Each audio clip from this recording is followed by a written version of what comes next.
At a big family dinner, my relatives walked out of a fancy Chicago restaurant, left me sitting there with my 2 kids, and stuck me with a $360 bill for food I never even saw. I didn't scream. I didn't beg. I documented. A week later, my story was all over local media. My family's jobs were on the line, and they were begging me to stop embarrassing them. They invited me to a family gathering. I showed up with my kids, actually in a good mood for once. We hadn't all been in the same place in forever. We walked into Romano's, one of those Italian places downtown where the waiters carry wine that costs more than my car payment. Dark wood, low lights, starched shirts. The kind of place I usually walk past, not into. Parking in downtown Chicago is its own circle of hell. I'd already spent 15 minutes circling, finally gave up, and paid for a spot in a side street. By the time we reached the restaurant, my comfortable heels felt like a design flaw.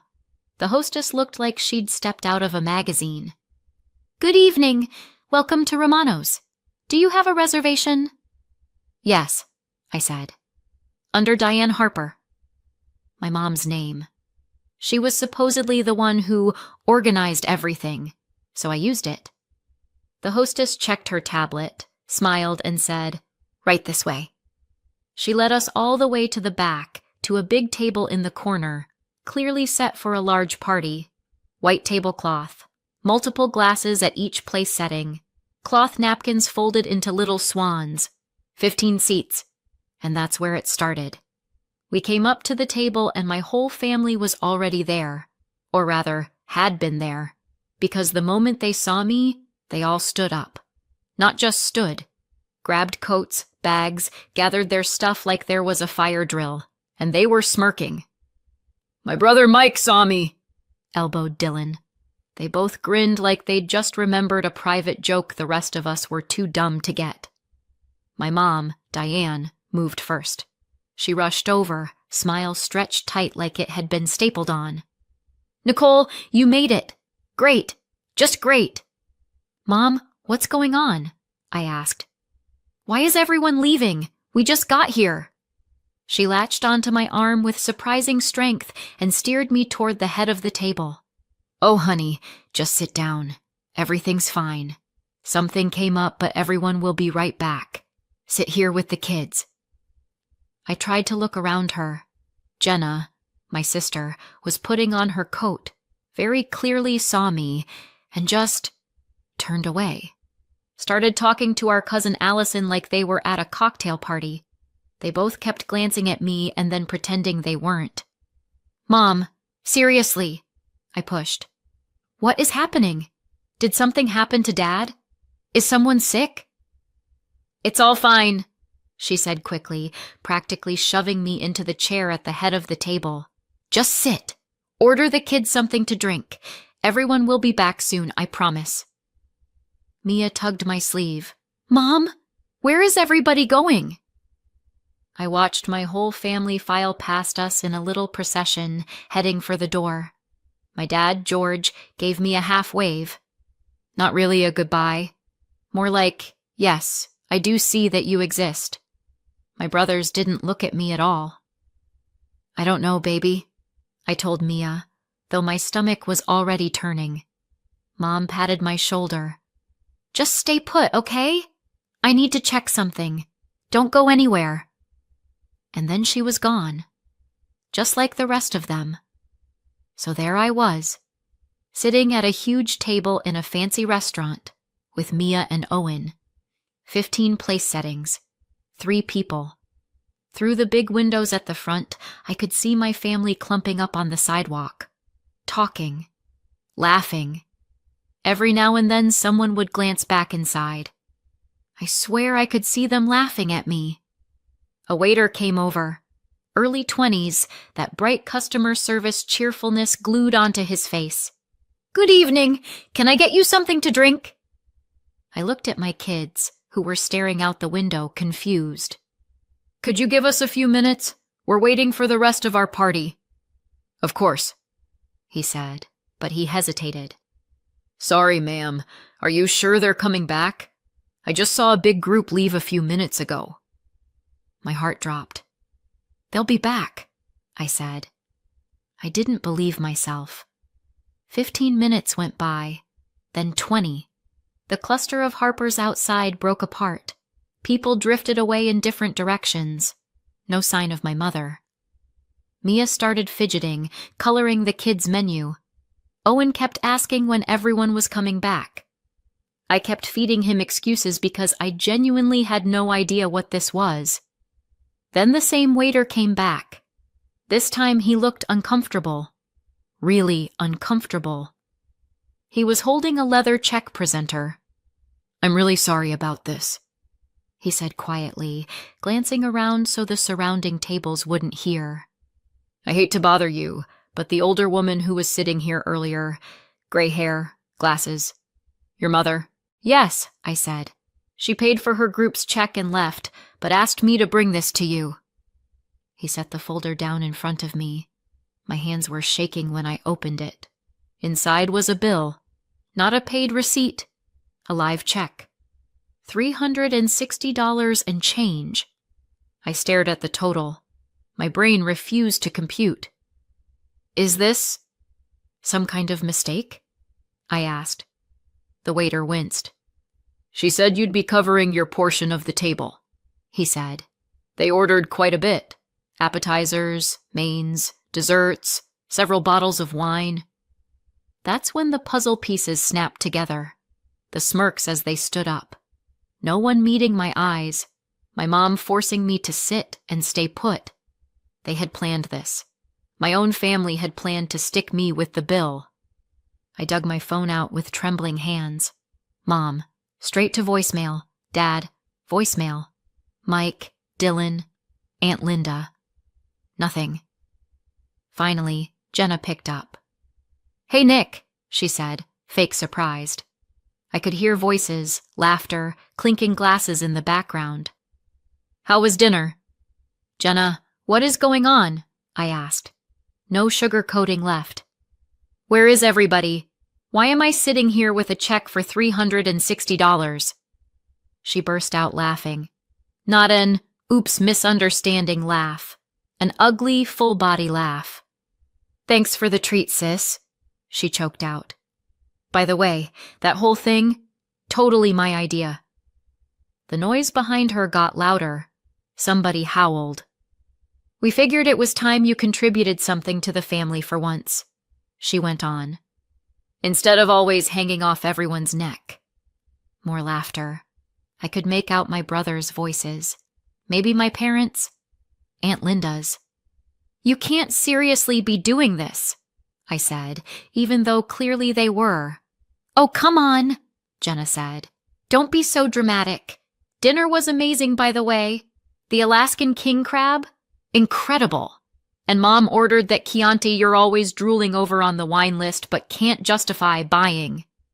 Someone in the background, sounded like Mike, yelled, "Tell her the desserts were awesome too!"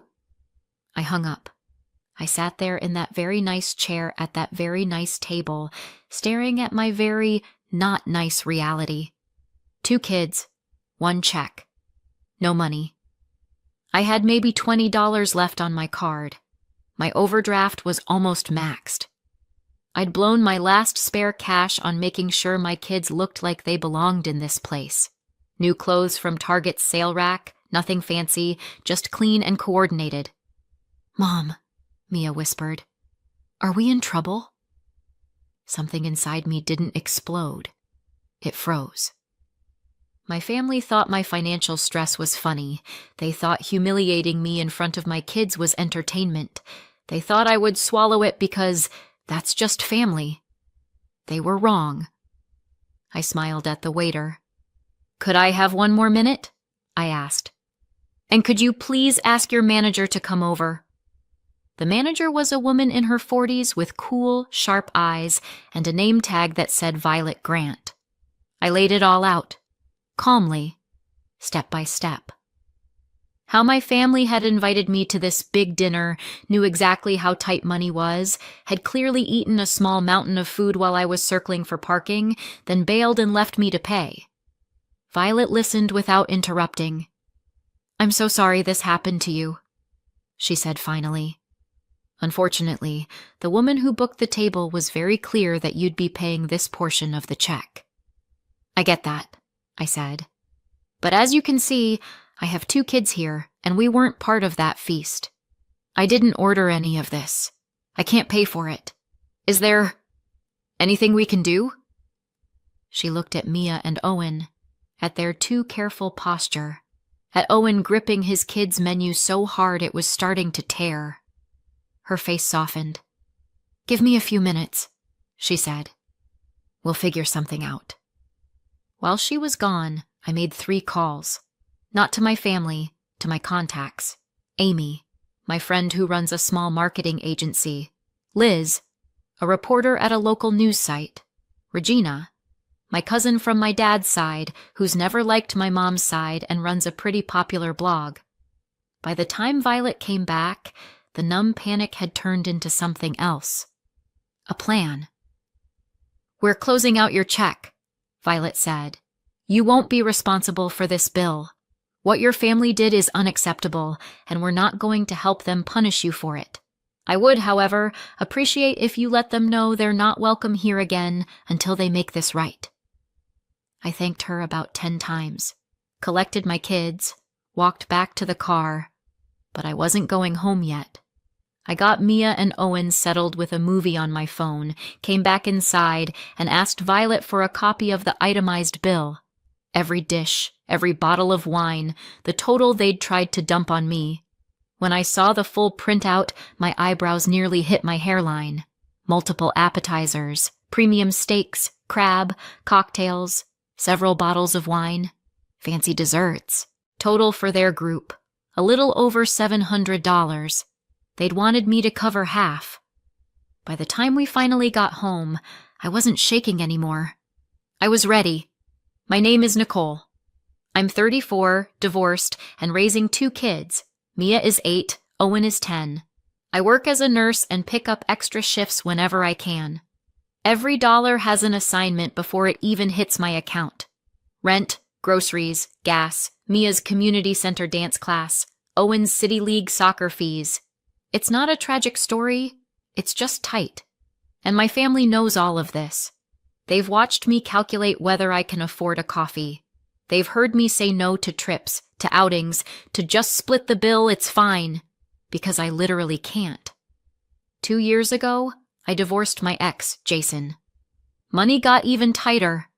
I stayed in Chicago because my job and kids' school are here, not because it's cheap. You'd think that would make my family more careful, more gentle. You'd be wrong. When Jenna called 3 weeks before the dinner, she was practically vibrating through the phone. Nick, we're doing a big family thing at Romano's, she said. Everyone's going to be there. We haven't gotten together properly in forever. Mom's going crazy. She wants all of us. Instant knot in my stomach. Jen, I can't afford Romano's right now, I said. I've got rent, utilities, the kids' stuff. I'm already juggling. Oh my God, relax, she cut in, using that tone she always uses when I talk about money. The one that translates to, here she goes again. It's just a family dinner. We'll figure it out. Just bring the kids. Mom's treating everyone anyway. That should have been the first alarm. My mother is many things. Generous with expensive restaurants is not one of them. She still tracks grocery store sales like it's her religion and buys whatever has the biggest discount sticker. But I was lonely. I hadn't had a real, relaxed family evening in months. So I shoved my instincts into a box, locked it, and shoved it under the mental bed. Second alarm? The part where Jenna made a big deal out of everyone coming. My parents, my brothers, Michael and Dylan, with their wives and kids, Aunt Linda and Uncle Bob, Cousin Allison, who usually skips family gatherings because of work. Like an idiot, I got excited. I even spent the last of my tiny savings on nicer clothes for the kids. Nothing boutique, sale rack at Target, but clean, coordinated, new. I wanted them to show up looking like they belonged there, not like the poor relatives in hand-me-downs. The day of the dinner, I took extra time getting ready. Hair done, Makeup on, Mia in a pink dress with matching flats, Owen in a button-down and slacks. We looked like a normal family going to a normal dinner. My bank account strongly disagreed, and you know the rest of part 1. The ambush, the check, the phone call. Thanks for the treat, sis. That's the thing I couldn't get over later. Not just the money, although $360 might as well have been $3,000 that night. It's that they looked at my life, the extra shifts, the budgeting, the kids, and said, let's make a joke out of that. We got home. The kids went to their room. My hands went straight to my laptop. I wrote everything down, every detail. How they'd invited me, the parking nightmare, the timing, the table, the way they'd walked out in a group smirking, the waiter, the bill, Jenna's little performance on the phone. I attached photos. The check. Screenshots of Jenna's messages inviting me with the date and time. A picture of Mia and Owen all dressed up before we left.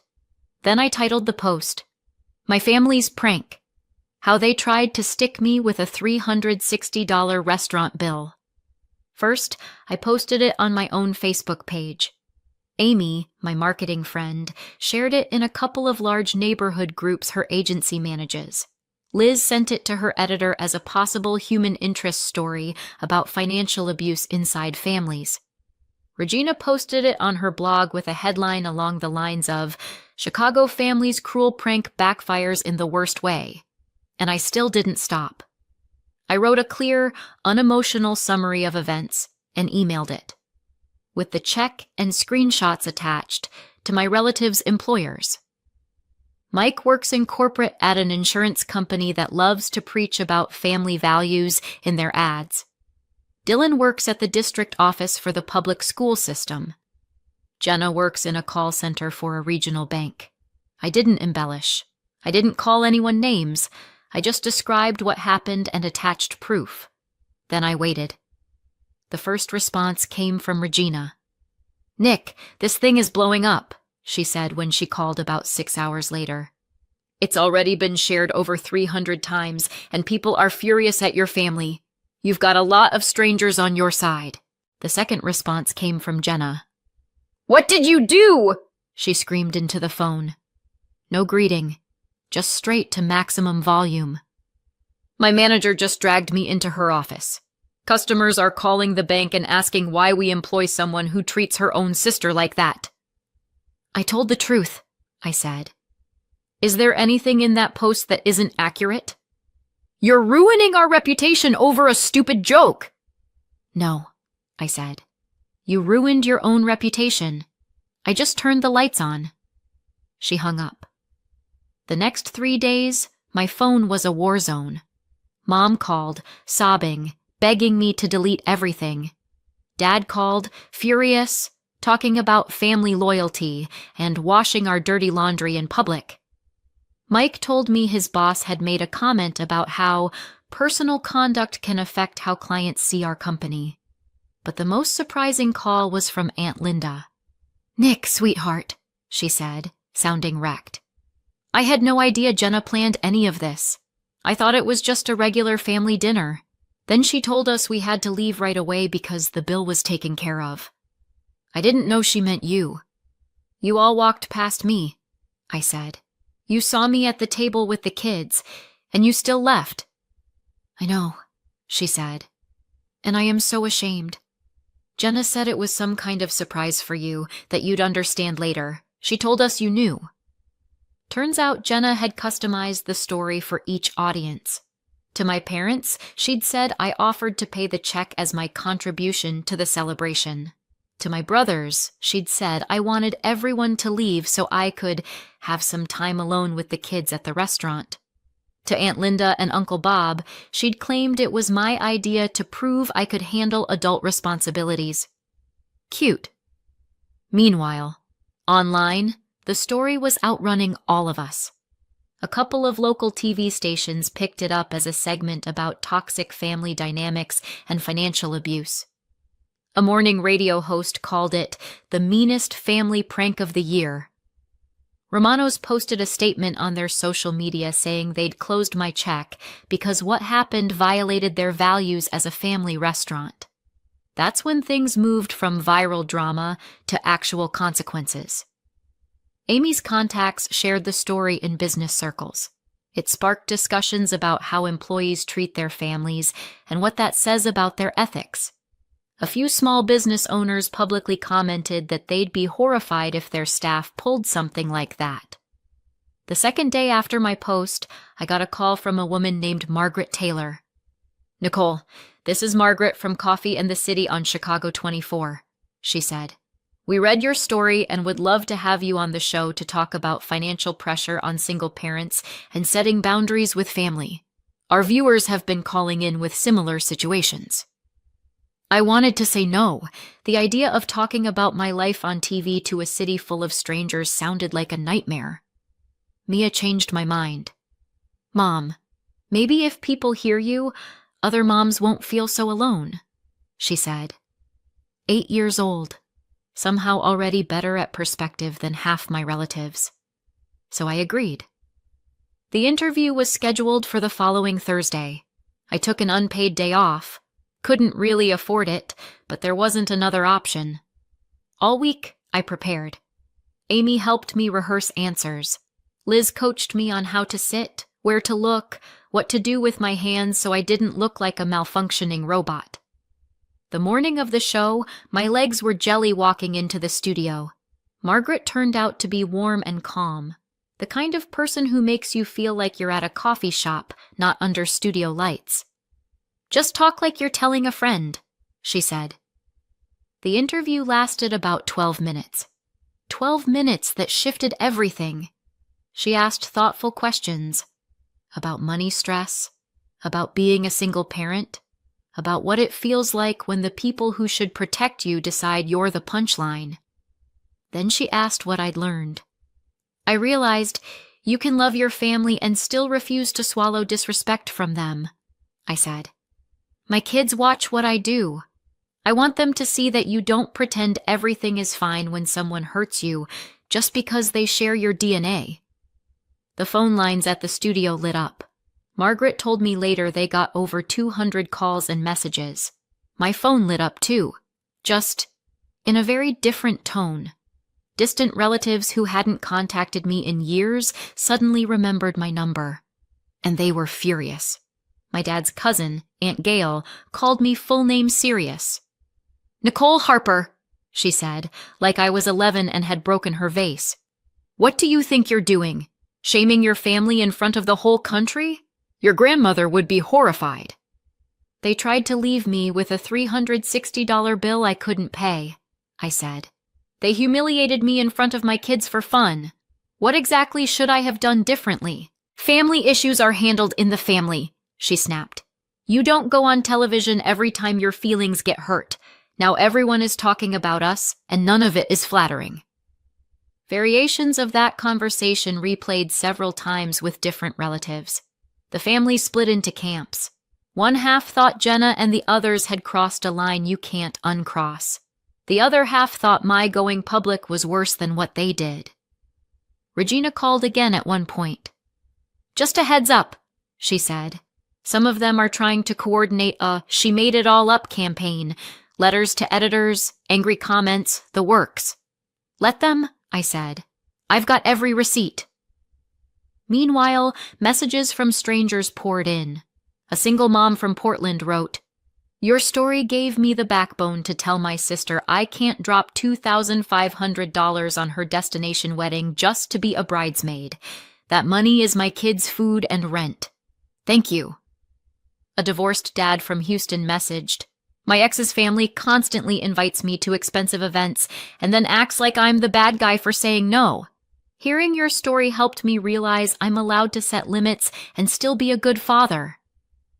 By the end of the week, the fallout had reached my relatives' workplaces. Jenna got moved to a back office role. Technically, not fired. Practically, career dead.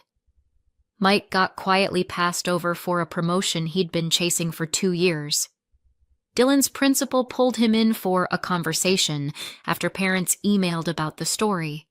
A month later, Violet from Romano's called.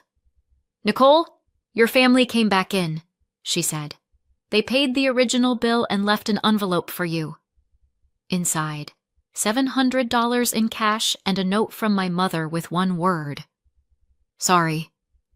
No long explanation, no apology tour, just money and a single word. Around the same time, my dad made his move. In his own sideways way, through a friend of a friend, he helped get me an interview at a private clinic looking for a senior nurse. The pay was about 1.5 times what I'd been making. He sent the contact info through Mike. He did not call me himself. 3 months later, Jenna did get fired. She called me in the middle of the night. I could hear the slur in her voice. "Are you happy now?" she asked. "I lost my job. Because of your little tantrum." "Because of your prank," I corrected, and hung up. Life slowly resettled. I still see my brothers sometimes. Kids' birthday parties, school events. We do the awkward small talk thing. Weather, work, nothing deeper.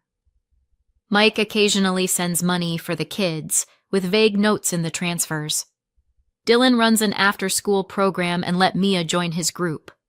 All communication is through her, not between us. My mom calls maybe once a month. "How are the kids?" "They're okay." "Maybe you can come over for Christmas?" "We already have plans."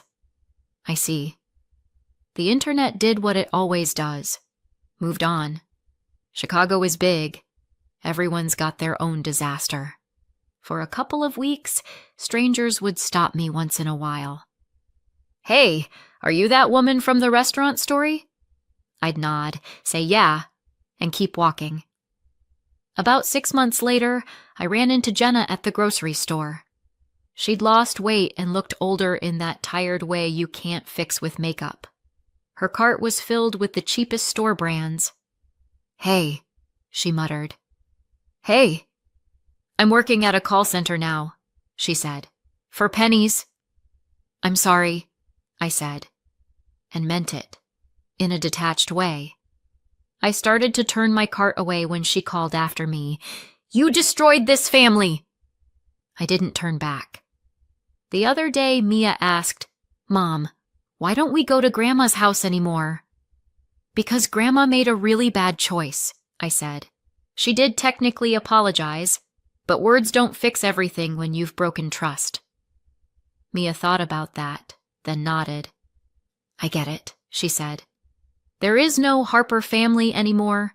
There are just people with the same last name drifting around Chicago, sometimes crossing paths, pretending not to see each other. Do I ever feel a twinge of regret?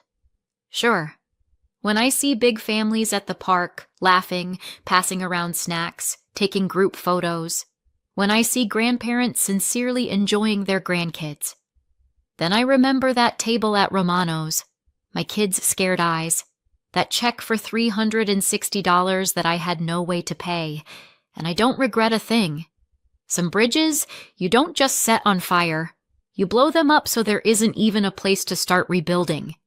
Did I go overboard? Or did I just finally draw a line nobody expected me to draw? Tell me what you think in the comments. And if you like stories about boundaries, consequences, and a little bit of icy justice, you can always subscribe and turn on notifications for more. My mom told me, "Give your sister $50,000 or there's no wedding." When I refused, she slapped me so hard I ended up in the ER with a concussion. After that, I didn't beg or apologize. I did this. A month later, their perfect family image started to collapse. My name is Megan, I'm 32, and I work for a big development company in Columbus, Ohio. I do all the presentations, build visual reports for investors and city officials, pick everything from fonts to renderings so it all looks expensive, convincing, and finished on time. The job isn't exactly a spa day. One week my boss is texting at 3 in the morning, the next a project falls apart the day before a pitch to the mayor. But I love what I do. There's logic in it. Taste, order. Ryan and I have been together for 5 years. We met when he joined the project department. Back then, we were still in the old office in a tired brick building on Main Street downtown. At first, he seemed too proper, even boring. Then the whole company went to Chicago for a national urban planning conference. That's where it all started. He turned out to be the kind of man you feel safe with. No circus. Today is our engagement party. We've rented a cozy restaurant just outside the city. Everything is exactly how I wanted it. Real flowers, steady candles, music quiet enough that you don't have to shout. Not flashy, but tasteful.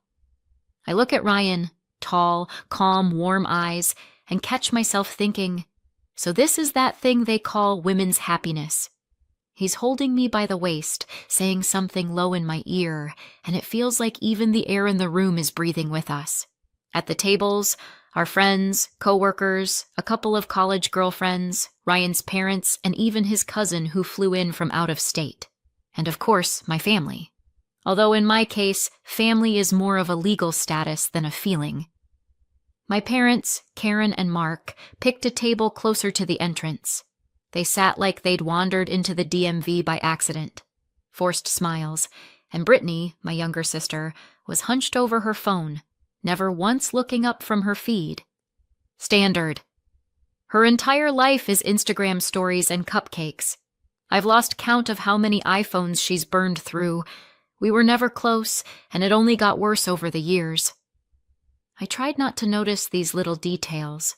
It was my night, and I wanted to think about me and Ryan, about our love and our bright future. But then my mother stood up. She tapped a spoon against her glass. "Friends, a moment of attention," she said with an unnaturally soft smile. "First of all, congratulations to Megan and Ryan. We wish you happiness, love, respect, all the good things, so you don't end up like some people. Big wedding, huge debt, and then you're back living with your parents in their guest room." Applause, clinking glasses. I gave a polite smile. So far, nothing catastrophic. Then Mom kept going, and it wasn't warm anymore. Thank you, my dears. At this solemn and important moment, Mark and I want to make an announcement. The money we once set aside for Megan's wedding is going to be given to Brittany instead. She needs it more right now." The room went quiet. So quiet I could hear a waiter's shoe squeak. I stared at her. "Mom, you're joking, right?" I asked, smiling stiffly. "That's my money. It's in my account. We've already planned everything around it." She pursed her lips. "Don't be childish," she sighed. "We're talking about family. You'll manage. You've got a good job your Ryan is earning. You'll figure out your little wedding and your mortgage. But Brittany, it's harder for her." Ryan tensed at my side. "What money exactly?" he asked quietly. I swallowed. I knew what she meant, of course, but I hadn't expected this. "The $50,000 we saved for Megan," my mother announced to the room. "From when she was in college. We set it aside so both girls would have a start in life. But Brittany's situation is different. She lives much more modestly, she doesn't have such a salary. Her fiancé is trying, but it's tough. So we decided it'll be fair if Megan gives the money to her. She'll survive without it." The guests froze. Some tried to pretend they hadn't heard. Someone stared at their plate like the salad had suddenly become fascinating. I felt something in my chest start to boil. "Excuse me," I said slowly. "We planned that money for years. Part of it is for the down payment on a place, part for the wedding. We're not talking about pocket change here. We've been careful and responsible. How do you just hand it over like that?" Mom snorted. "You're starting a family. You'll be fine. You have steady jobs. You're getting a mortgage. You'll manage. You're not starving." Brittany finally tore herself away from the phone and stood up. "Megan, don't be so greedy," she said with fake sympathy. "What, you can't share? We could do a joint wedding. You can see I have it harder. Just have some compassion." "Harder?" I shot back. "Because you blew through everything you had, and now you want to take what's mine? Seriously?" Mom flared up instantly. She lives modestly. She doesn't have your paycheck. Her fiancé is doing his best, and you only think about yourself. It's ugly to treat your own flesh and blood like this. I've been working my whole life. I cut her off. I save. I plan. I live like an adult. And now I'm being punished for someone else's irresponsibility? Ryan tried to put an arm around me, but I was already in motion. The room fell into that heavy silence where you can hear nothing but cutlery clinking. No one knew where to look. Mom took a step toward me and suddenly, right there in front of everyone, slapped me across the face. Not a symbolic slap, a real one, full force. I didn't even have time to move away. The sound cracked through the restaurant like a gunshot. My head snapped back, my heels slipped, and I lost my balance. I crashed to the floor, knocking a glass off the table. Glass shattered. Voices jumped into a panic. "Miss, are you okay? Somebody get ice! Call 911!" My cheek was burning, but the back of my head hurt even more. Later they told me I'd hit the sharp corner of a wooden table leg. Everything blurred. My ears were ringing. Someone shoved a folded jacket under my head. Someone else pressed ice to the growing bump. I heard voices like they were underwater. I tried to answer and produced nothing but a garbled sound. Brittany was standing nearby, mumbling something incoherent. Not angry now. Scared. The manager ran over and called an ambulance. By policy, they also called the police. Someone had been injured in a fight in the dining room. One of the guests said firmly, "I saw it. She hit her right in the face." "And she fell and hit her head," another added. "There's blood." Ryan was right there, holding my hand, repeating, "It's okay. It's going to be okay. Do you hear me?" We waited for the ambulance maybe 10 minutes. By then I was conscious, but nauseous and dizzy. The paramedics looked at the swelling and the scrape and said, "Mild concussion at least. We need to take her in. She needs a CT." The police arrived almost at the same time. One of the officers came up to me in the doorway as they wheeled me out. "Are you able to tell us what happened?" I nodded, then said hoarsely, "That's my mother. She hit me." A guest stepped in. "Yes, we saw it. She slapped her hard, and the girl fell." By then they were walking my mother out of the hall. She was hissing that I was making it up, that this was a family matter. But the officer calmly explained, "Ma'am, there's an assault here and visible injury. This is not just a family argument. This is a criminal matter, and it happened in a public place." They took Mom aside to take her statement and write up the report. Not in handcuffs, but clearly not as a private little chat either. Everyone saw. In the ER, they did the scans, poked and prodded, and finally said, "Mild concussion, nasty contusion on the back of the head. No brain bleed, no fracture. Rest, no heavy lifting, no driving for a bit. Watch for nausea and headaches," the doctor said.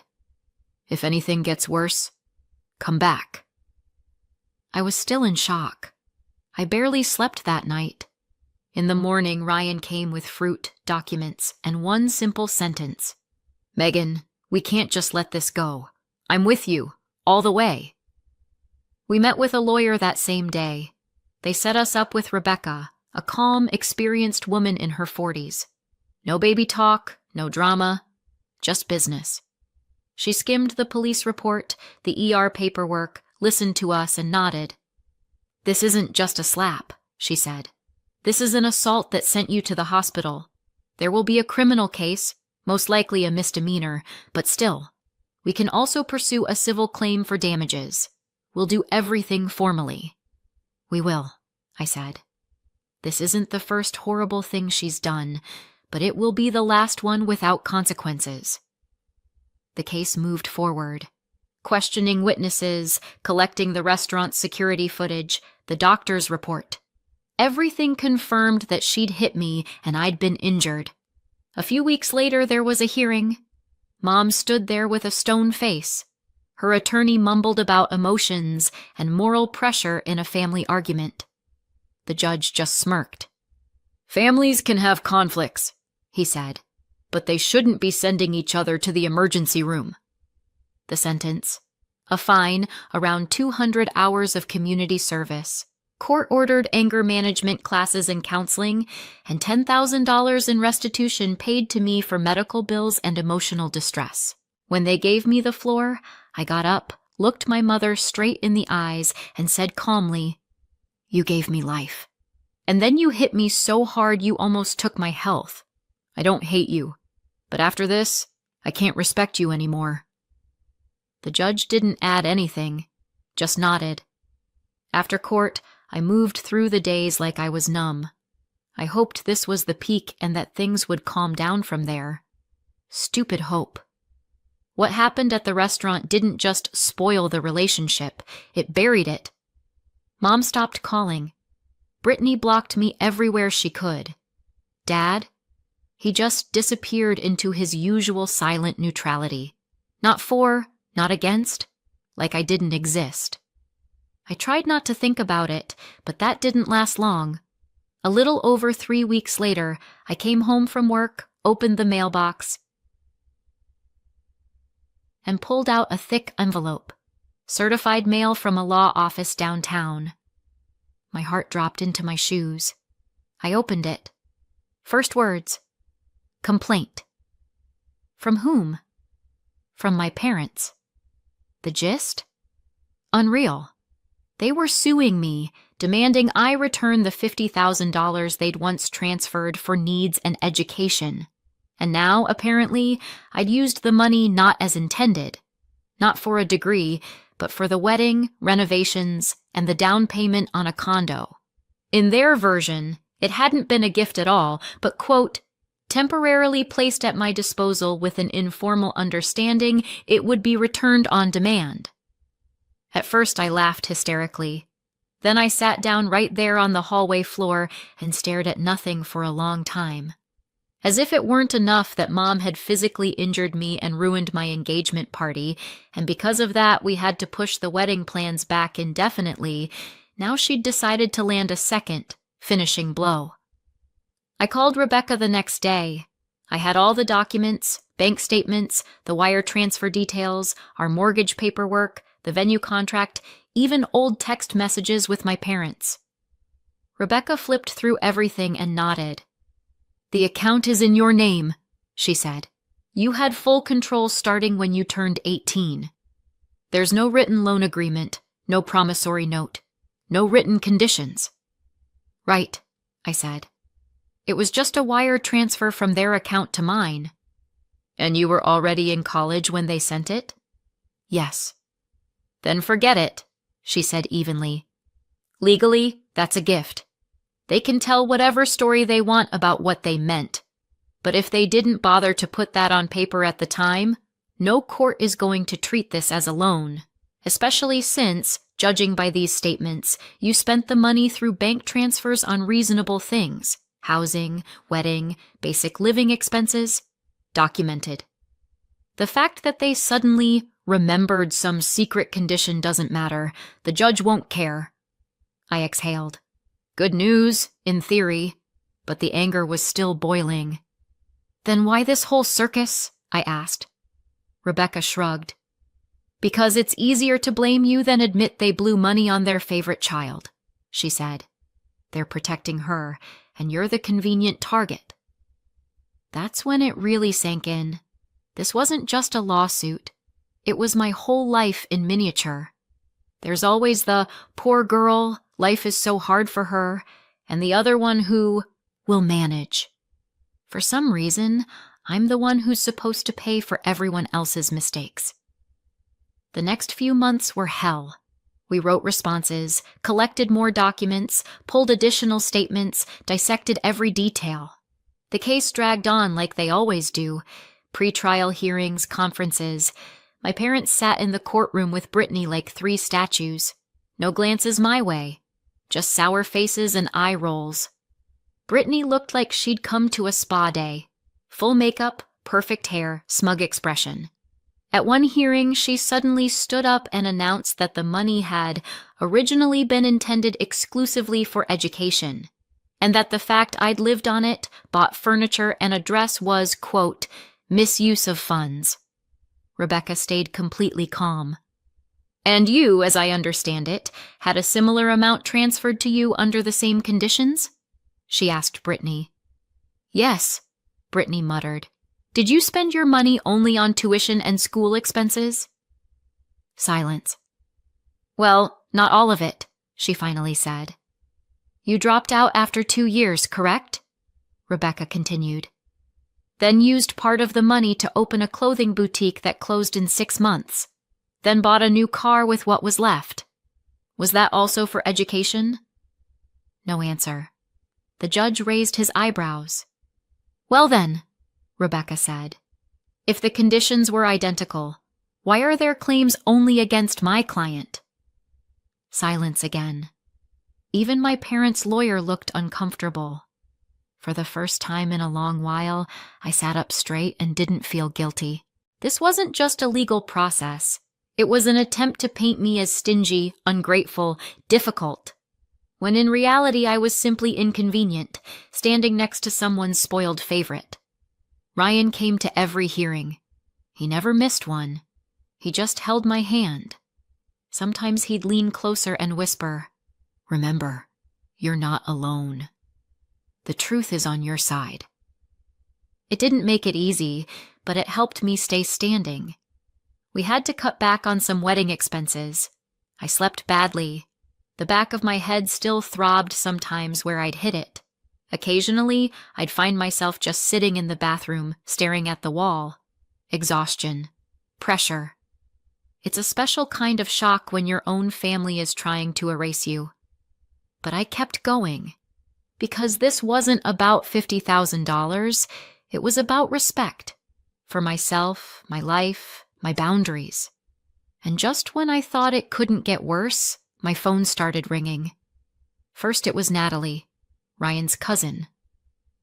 "Megan, I'm so sorry the wedding got canceled," she said quietly. I froze. "Canceled? Since when?" Your mom called me.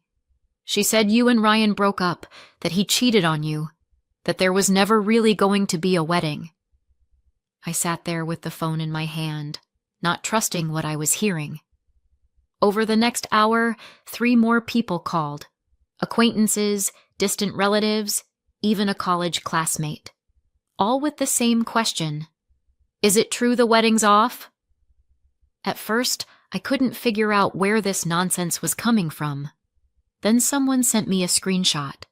Apparently, I had emailed everyone personally saying there would be no wedding. The text was clumsy, but the writing style was close enough to mine to be creepy. I went through my own email. Nothing. It became clear. Somebody had set up a fake account, copied my name and style, and mass-mailed people. Pure impersonation. One goal: panic. One face popped into my mind immediately.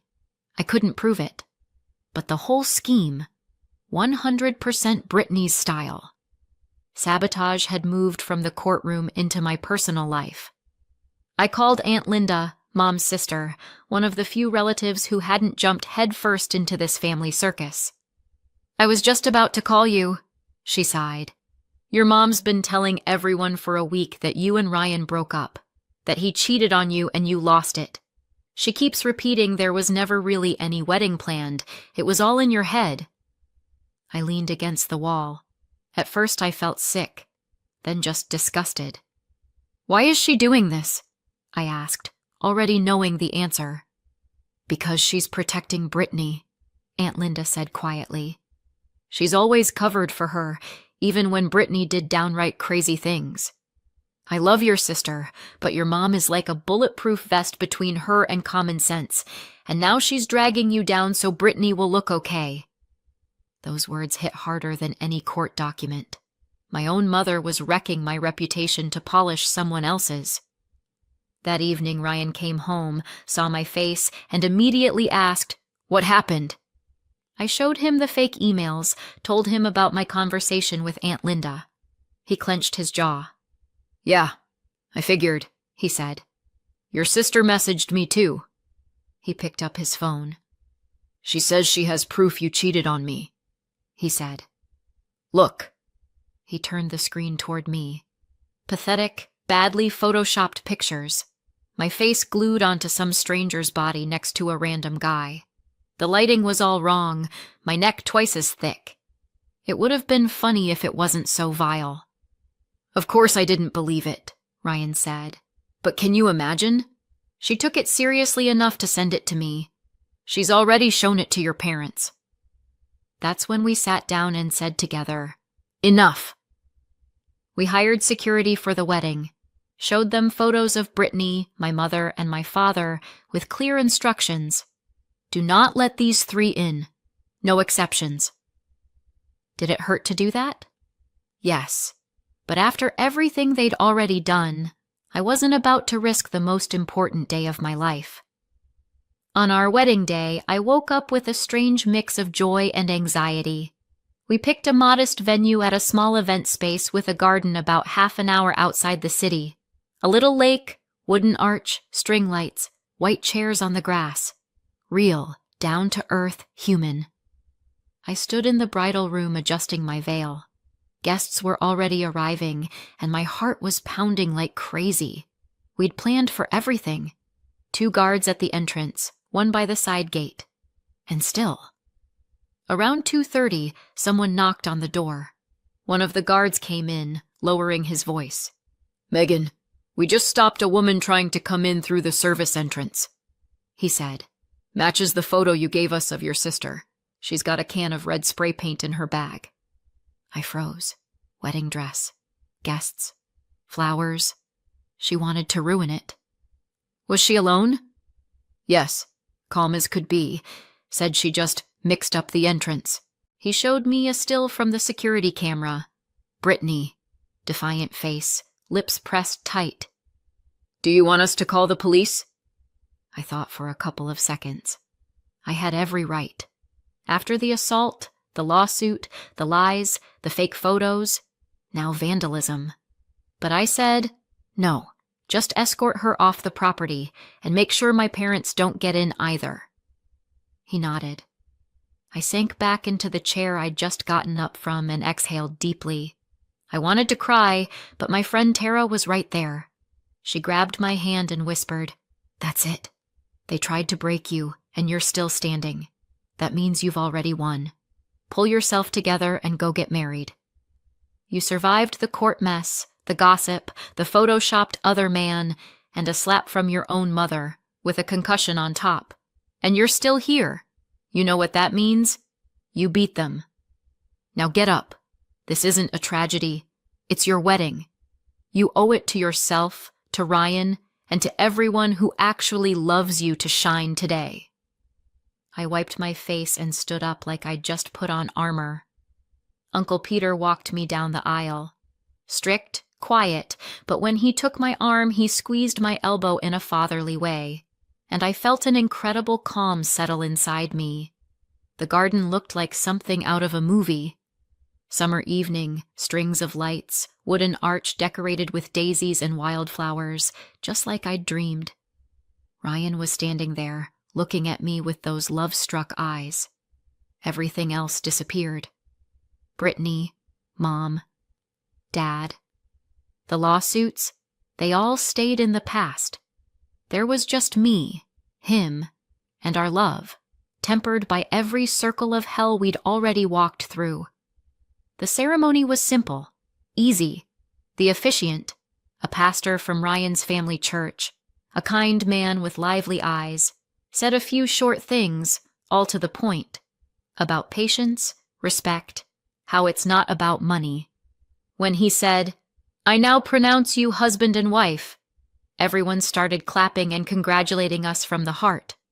I almost cried from relief. The reception was exactly right. No lobster towers or staged show, just a real celebration. First the band played an instrumental piece that sounded straight out of an old movie, then classic rock, then some country, and by the end of the night, 90s pop, and even a couple of embarrassingly catchy early 2000s hits. Everyone found something they loved. No one was bored. The guys kept yelling, "Kiss, kiss!" The aunties whispered in corners about who'd lost weight and who was clearly aiming for a second marriage. Tara raised her glass and said, "Megan, you're like a phoenix. They tried to burn you to ash, and you still walked down that aisle glowing so bright everyone gasped." I laughed, then cried, but now from happiness. Ryan and I ate cherry cake, danced until we dropped, and when the guests showered us with rice at the exit, we ran to the car laughing like kids. I looked back at the venue. It glowed in the dusk like a little lighthouse. Our honeymoon felt like a gift from the universe.